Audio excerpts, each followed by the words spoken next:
never seen anything like this before. We are the future, Charles, not them. They no longer matter. Hold on to something.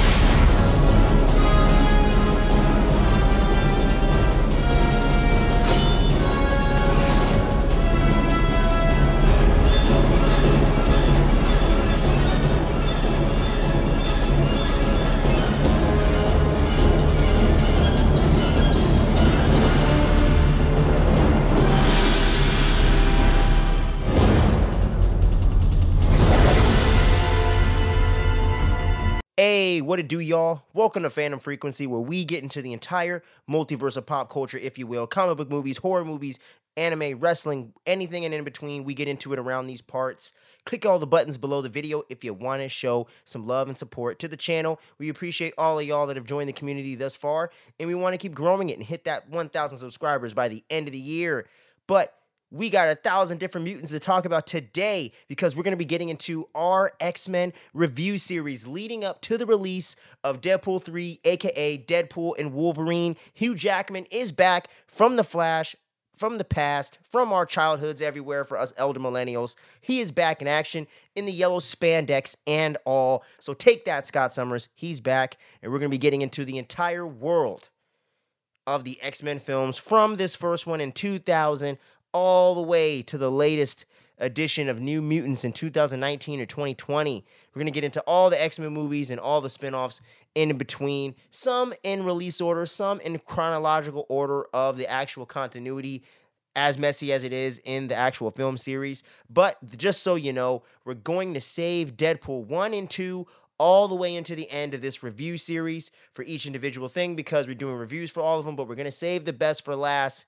And we're going to do Deadpool at the very end. Not saying that's necessarily my favorite X-Men film or my favorite X-Men films in the entire series, but just figured since Deadpool 3 comes out July 26th of this year, we're going to do the Deadpool 2 review, the Deadpool reviews that month, leading into the release of the final one, ending this whole entire Fox era. But today, we're going to stay focused on where it all started, 2000's X-Men. Mutation. It is the key to our evolution. It has enabled us to evolve from a single-celled organism into the dominant species on the planet. This process is slow, normally taking thousands and thousands of years. But every few hundred millennia, evolution leaps forward.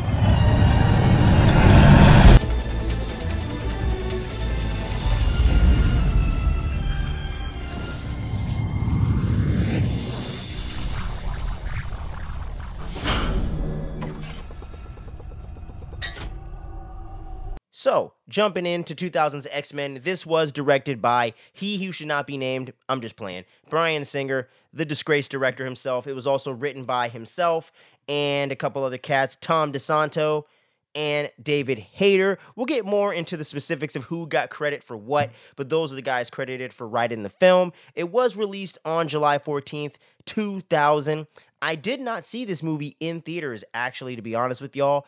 I actually had my introduction to the X-Men in like the late 90s through the actual X-Men cartoon based off the popular Chris Claremont run that was just huge in the late 90s. And that was my introduction to this whole world of mutants, if you will, and my introduction into Marvel itself right alongside the Spider-Man 90s cartoon. That was where my whole Marvel fandom began.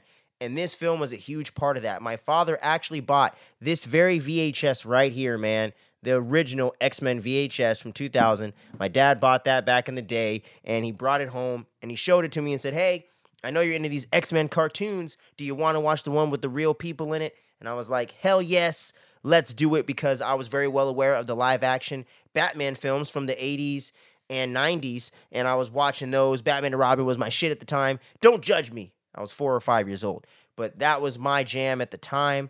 I hadn't really watched the Superman films as much, but I did love superheroes on my in my action figures and on television and in video games. So I was all in on this X-Men idea.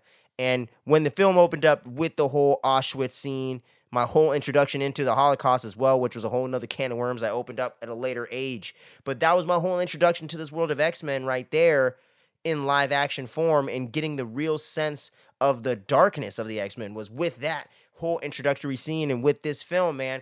And it completely blew me away at the time and made me the lifelong X-Men fan that I am today. I absolutely love the X-Men. That is my favorite aspect of the Marvel comics, of the Marvel Universe in general. And for a long time, some of these X-Men films, and still to this day, a couple of them are still my all-time favorite comic book films. They're some of my favorite films of all time. The X-Men franchise is in my top 5 franchises of all time. I love these movies to death, man. I learned about so many different philosophical ideas through the X-Men. I learned about so many cool different characters and corners of the X-Men universe, which made me dive into so many different things in the comics to the point where I'm trying to even, to this day, collect the Chris Claremont run all the way through the 90s run that was so iconic with the 90s cartoon.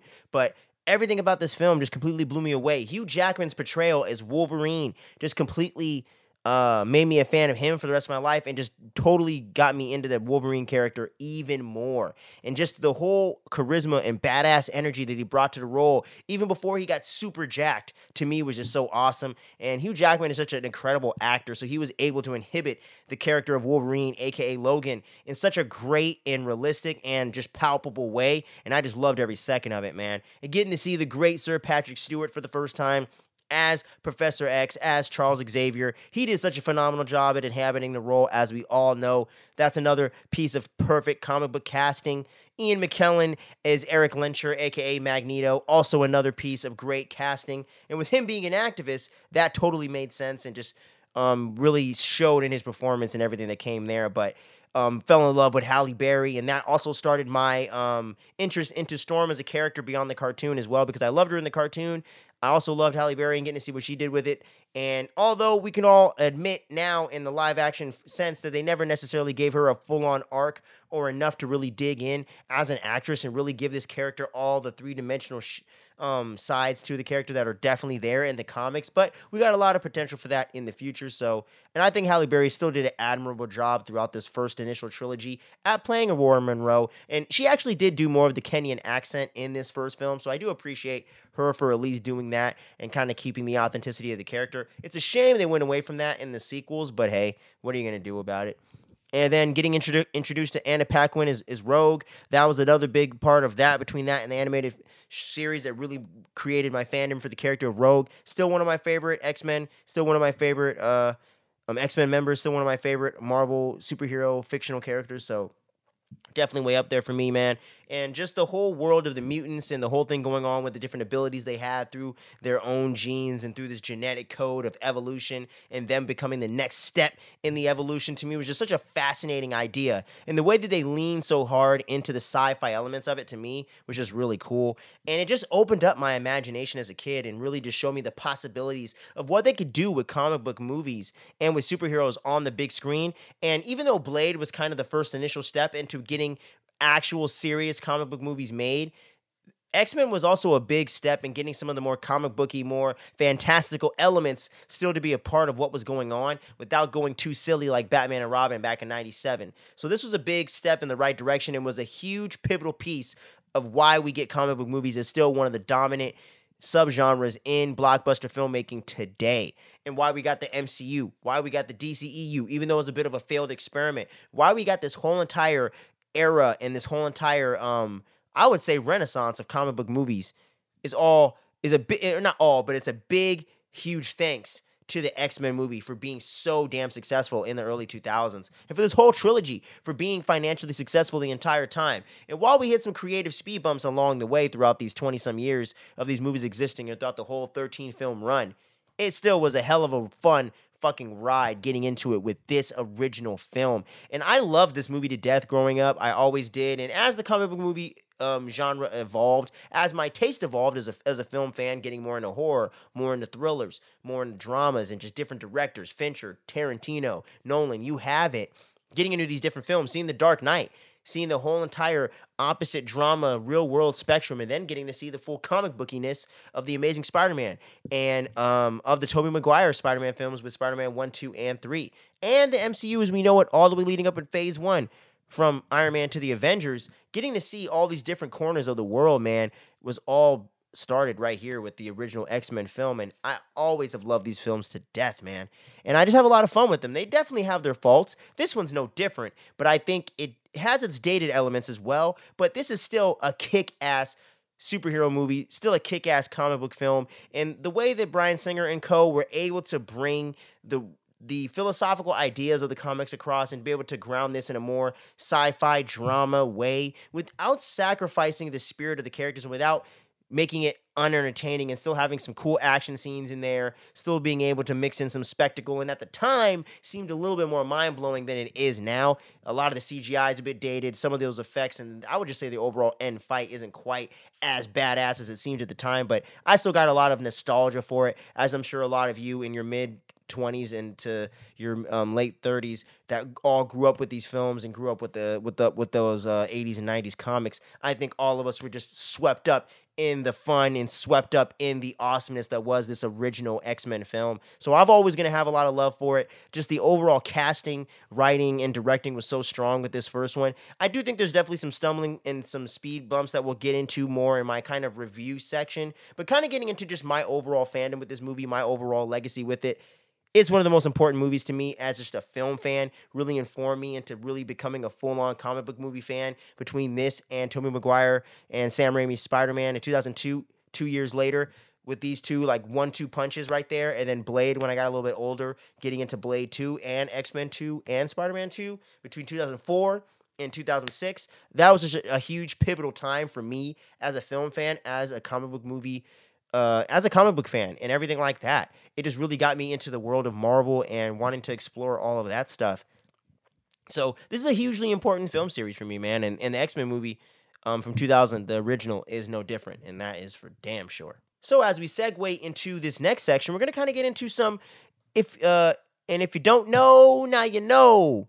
No N-words. Don't worry, guys. We're all good. I ain't gonna drop any N-bombs and make anyone uncomfortable up in this bitch, you know what I mean? But we're gonna get into some fun behind the scenes and some really cool facts that I kind of researched or heard over the years. And just wanted to get into some fun things, kind of being as a look back, 24 years removed from this thing. Just kind of looking back into kind of some of the process and how they got this thing together.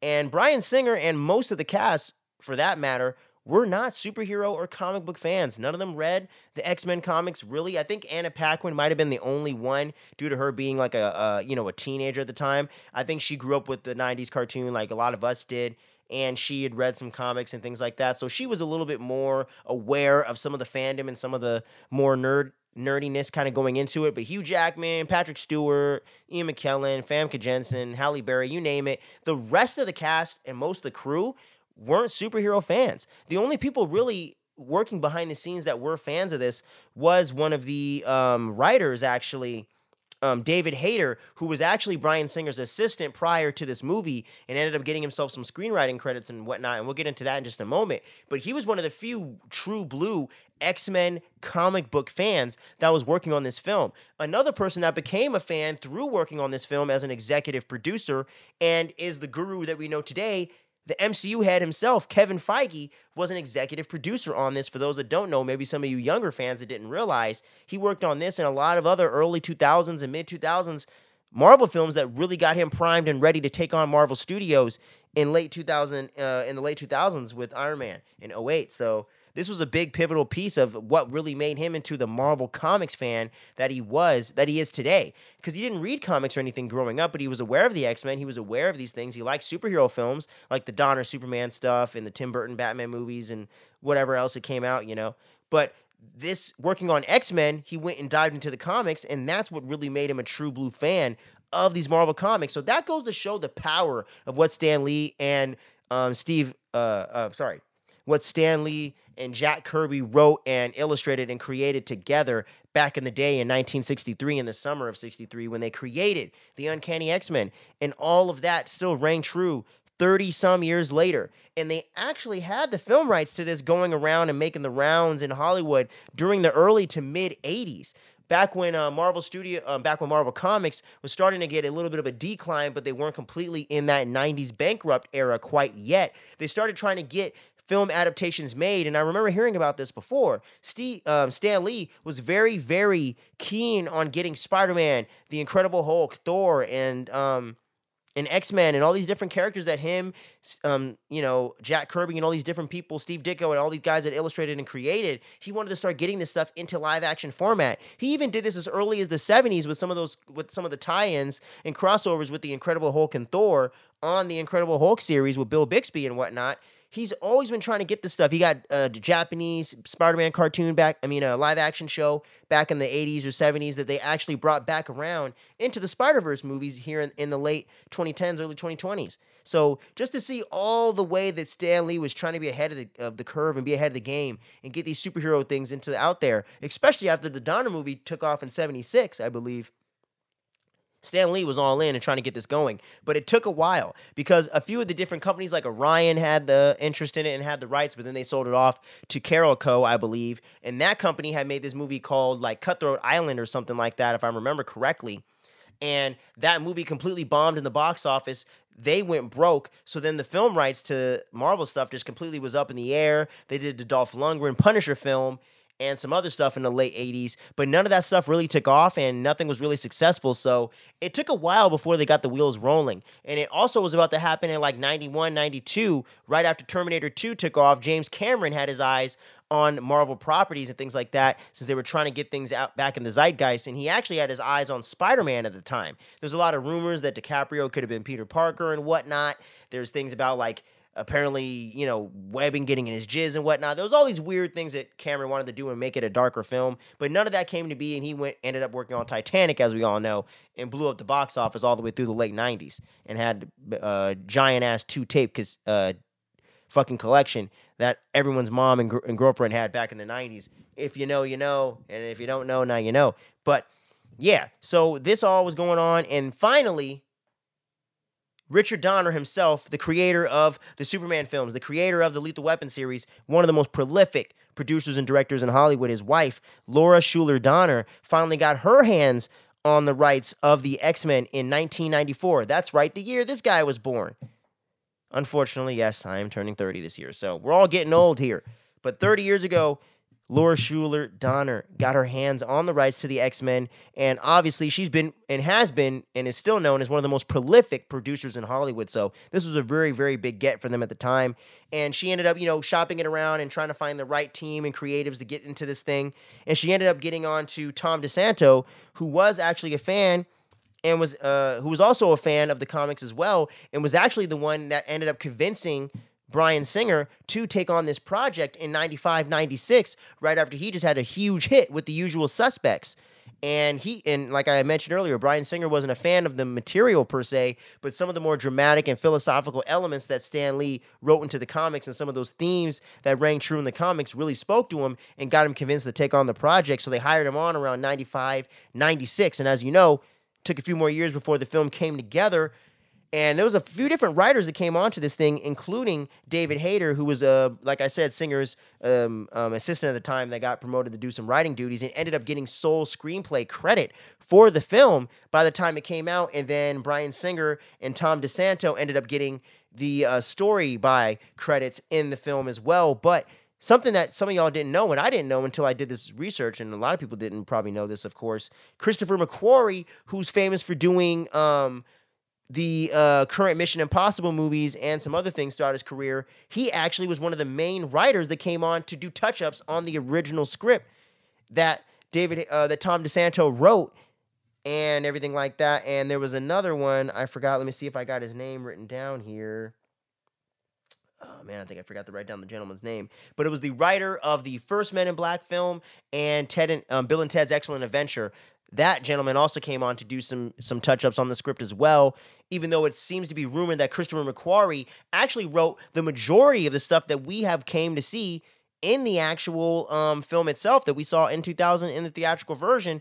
Apparently, Christopher McQuarrie, as of a report from July 2020, it says that he wrote most of the film, but obviously David Hayter got most of the screenplay credits because he came in and did some touch-ups, apparently, and Christopher McQuarrie, he got fed up with the studio system, got tired of all these different rewrites they wanted to do and all these changes and the whole way that things were going about and the whole way that the thing was getting monopolized was just not his vibe. So he decided to leave and give away his credit. So did the guy that wrote Men in Black and Bill and Ted. He ended up regretting it later and seems to be trying to take a lot of the credit, but it does seem more like Christopher McQuarrie's kind of sensibilities going into this. So I personally would go with more of him being the writer. I think that makes a lot more sense to me based off of his work being incredible to this day. So to me, it seems more like Christopher McQuarrie probably was the one that kind of helped shepherd this thing and bring it into the greatness that it was and everything like that. But hey, it is what it is. Oh, I got his name right here. Ed Solomon. That was the writer of Men in Black and Bill and Ted that didn't get the credit for everything. And yeah, so a lot of that stuff was going into it. And as they kind of got into casting the film and getting those things going, there was a lot of interesting what ifs that go into this part of it. That is for damn sure. So when it comes to the casting of this dope ass film right here, man, there were so many different possibilities we could have had. Some of the ones that are more known is there was definitely a couple different actors that were considered for Hugh Jackman's role. I can't remember the name of the actor. I forgot to write it down. But the guy that ended up being the villain of Mission Impossible 2, that's right, with Tom Cruise, more Christopher McQuarrie fucking coincidence lining up here. But he wasn't working on these films at the time, obviously. I digress. But the guy that played the villain for Mission Impossible 2 ended up having scheduling conflicts, so he couldn't end up becoming Wolverine because Hugh Jackman was definitely not the front runner at all, even though he was in the mix for a little bit.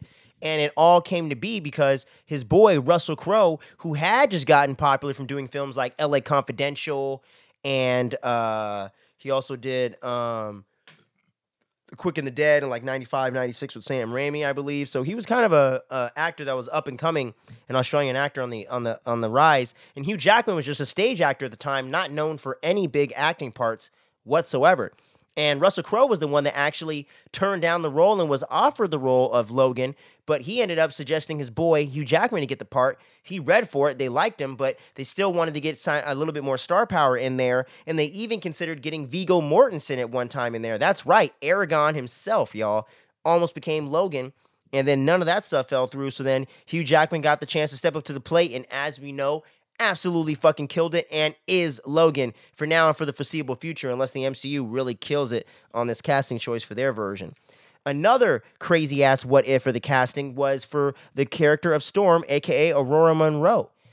Angela Bassett, that's right, y'all, the mother of Wakanda right now, the Oscar-nominated actress herself, Angela Bassett, who, FYI, is one of my favorite actresses of all time, was considered for the part and was offered the part, but she was apparently too expensive and wanted a little bit too much cheddar cheese for the role, so they ended up giving it to Halle Berry, who was on the up and comer, and I don't know if she had gotten her Oscar nomination yet, but Halle Berry definitely was a name and was definitely on the rise at the time, so she ended up getting the part. But the one that absolutely blew my mind the most was for the character of Marie, aka Rogue. Anna Paquin was far from the first choice. In fact, every it girl from all the late 90s horror teen comedy movies and all that stuff, those were all the main choices they wanted. Here's just a few names, just to name a few that they considered and offered the part, but all turned it down. Let me see here. Drew Barrymore, Sarah Michelle Gellar, Jennifer Love Hewitt, Christina Ricci, and Natalie Portman were all offered the role of Aurora Monroe, but they all turned it down. And as we know, they all went on to do somewhat iconic stuff, a lot of different things. You know, Christina Ricci ended up going on to do, I think she ended up going on to do like True Blood or something like that. I don't think her career took off necessarily as much at the time. In the 2000s, she did Cursed, which ended up becoming a shit show because of the Weinsteins. But that's a story for another day, maybe when we cover that film. But yeah, that was a whole shit show. Sarah Michelle Gellar, as we know, went on to do the I Know What You Did Last Summer series and the Ghost Whisperer. What are you waiting for, huh? What are you waiting for? We all know Sarah Michelle Gellar at the time in the 90s and was still Buffy. She went on to do the Scooby-Doo films as Daphne Blake in the live-action Scooby-Doo films and everything like that, and, you know, has had her own success and done pretty well for herself since then. Teen Wolf spinoff, all these different things. Christina Ricci, like I mentioned. Of course, Drew Barrymore, who was fucking Casey from Scream, but got killed off a few years earlier in that film already, was in full swing of doing Charlie's Angels, and in fact, it might have been the movie that she chose to do instead of this film. And Natalie Portman, as we all know, went on to become Padme, aka Queen Amidala, in the Star Wars prequels. So they all went on to do pretty big things, and I think Natalie Portman probably did pick the better. Well, actually, I'm not sure. I think she maybe might have fucked up on this one. I think everyone else kind of turned out okay. I think Christina Ricci and Natalie Portman kind of fucked up not taking this role because Anna Paquin definitely got a big push from doing these movies and got a lot of exposure with people like me that had no clue who she was. So that really carried for a while, and it wasn't really until like the mid 2010s where her kind of steam kind of slowed down. Where Christina Ricci was already kind of an afterthought by that point, by the mid 2000s. Natalie Portman, she went on to become an incredible actress in her own right. I just think for being in a franchise, maybe Star Wars paid more, maybe Star Wars is kind of pays more in general and is a little bit more iconic, but I do think X-Men would have done better for her in the long run, I think, and just getting her into a more successful franchise that stood the test of time all the way until 2014. Even though Rogue's role was cut from Days of Future Past, she did have a role that was fairly prominent in that film, and that carried 14 years after this first X-Men film, so that's what I mean. Natalie Portman's still doing a lot of great stuff, but I just feel like in the franchise aspect, the MCU is not necessarily paid off for her, and neither it has Star Wars, so I feel like X-Men would have been the one to go with. But I digress. But yeah, man, that's just some of the cool little, what if kind of casting and some of the behind-the-scenes info that I found hella interesting on this one. And it did take him like 6 months to shoot this movie, so it was definitely a big undertaking, but it paid off in spades, and this film turned out to be pretty fucking kick-ass, man. Oh yeah, I almost forgot to mention Tyler Mane, who played Sabretooth in the film. He actually used to be a pro wrestler and was at the time before doing this film. He was actually in WCW. And the crazy thing is, I think WCW went out of business within a year of this movie coming out, and they ended up getting folded into WWE and ended up going in, or WWF, which turned into the WWE shortly after that with a whole law fiasco, which started the Ruthless Aggression era in wrestling, which is where I got into wrestling shortly after the Attitude Era ended, and I only watched sporadically. So it's crazy how a lot of this X-Men pop culture tie-ins for me, man. Like, X-Men was really a nucleus at the center of a lot of stuff for your boy right here and really informing my fandom. This channel, everything I'm into, everything I have bought in this goddamn office is from, a lot of it is from this movie, man. So it's kind of crazy. But getting into some of my actual thoughts and my sort of review of the film, if you will, even though it's kind of hard to review something you love so damn much, I will say this. The CGI doesn't hold up the best, but some of it looks pretty damn good compared to some shit you see these days, like goddamn The Flash and Quantumania, you know what I'm saying? And that's DC and Marvel, so I ain't picking sides here. And some of the Star Wars stuff on like Obi-Wan on TV looks absolutely horrendous compared to some of the effects in this film. Even sometimes I can't even tell when Wolverine's claws are fake. And I can't say that for some of these other things. So I will give it its credit there. But some of the action doesn't quite hold up as well. And I don't think there's as many definitive action scenes as there was to come. And especially X2, Days of Future Past, First Class, all the Deadpool films. I would even say, even though Wolverine Origins is shitty, the action was a little bit better in that than even in this, but especially the Wolverine sequels, the action was way more legit than this movie. I do feel like the only action scene that sticks out is Mystique versus Wolverine and Wolverine in the cage in the beginning. That's the only brutality in this film that really sticks out. Like when you can hear the actual metal of the adamantium like hitting fools and shit. The way they kind of implemented that into the sound design I thought was really cool in the introductory scene to Wolverine and everything like that. And the whole way that him and Rogue are introduced to each other, I love their relationship in this film and the way they build off of that dynamic from the comics and the 90s cartoon. I thought was so spot on because Wolverine has always been kind of that big homie and a kind of surrogate father figure without trying to be creepy about it with a lot of different characters like Kitty Pryde and Jubilee and Rogue. And I think they kind of took the Jubilee Wolverine and kind of Kitty Pryde Wolverine relationship and kind of mixed that with Rogue in this actual version. It wasn't from the comics, my bad, but they kind of mixed the Jubilee Kitty Pryde relationships in the comics and kind of mixed that with Anna Paquin's Rogue because she was a much younger actress compared to everyone else in the cast. So I thought they did a good job of kind of adapting it where it made sense. And that really created a very emotional through line for both those characters throughout this entire film for me. And especially that with Magneto in the opening scene in Auschwitz, which really sets the tone for this franchise and for the X-Men as an entity as we know it. It's about something. It's a series of stories that has something to say. And it never beats you over the head with it. It just presents it in a real authentic way and makes it the focal point, but never forgets about the entertainment value, never forgets about the camaraderie between the characters and the relationships and the humor and the drama and the sadness and the sacrifice and the stakes that come with all this stuff. And that's what I like in this movie. The stakes feel real. There is a sense of urgency. The pacing is really good. And for a 90-minute movie, barely, they do a pretty damn good job at establishing the mutants in the world of the X-Men without it feeling like it's haphazard or just shoehorned in there or just like an afterthought. All the characters and the people that are in the movie feel like they need to be in the movie. I do feel like Storm and Scott Summers, for especially, could have had a little bit more to do in the film. Even Jean Grey to a certain point. But they're just introductory characters. We're really kind of seeing things through Rogue and Wolverine's perspective, and they're kind of our conduits into this world and kind of the people that we're following along for this journey in order to introduce us to the overall ensemble that I think they build upon way better in X2.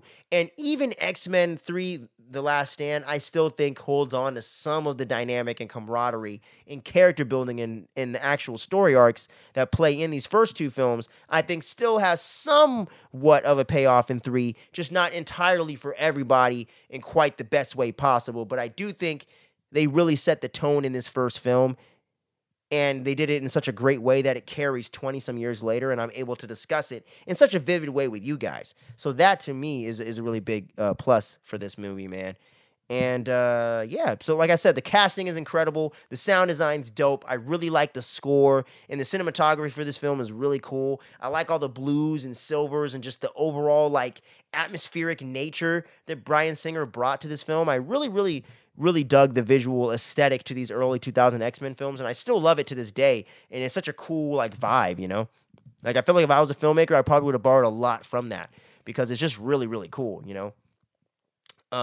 But yeah, I really love the original X-Men movie. It's not the best X-Men movie in the franchise, but I do think it's one of, still in, excuse me, the top 5 of the overall X-Men franchise. I love this movie to death, but I want to hear from y'all. Do you have the same memories? All my fucking 90s kids, I want to hear from y'all. When did you come and discover this movie? Do you think it doesn't hold up? Do you think it does? Who's your favorite character? What was your introduction to the world of X-Men? Was it this, the 90s cartoon, the comics, something way later like X-Men Evolution or the anime that's on Netflix right now? Let me know how you got into the world of X-Men. And don't forget, we're going to be doing reviews for these X-Men movies just about, not every single week, but we're going to be doing at least 3 to 4 reviews almost every single month. We might take a small break in between to get into some of the summer movie and TV season. But overall, each month leading up to Deadpool 3, a.k.a. Deadpool Wolverine, we're going to be dropping these X-Men reviews every week, every couple weeks for sure. So make sure you keep your eyes peeled on the channel. Click the bells and all the buttons so you don't miss it. We're going to have this review dropping on y'all. Well, as of the recording in this video, you're going to see this X-Men review this week. And then by next week, you should see my review for X-Men 2, X-Men United. A little bit of a clunky title, I must admit, but also one of my all-time faves.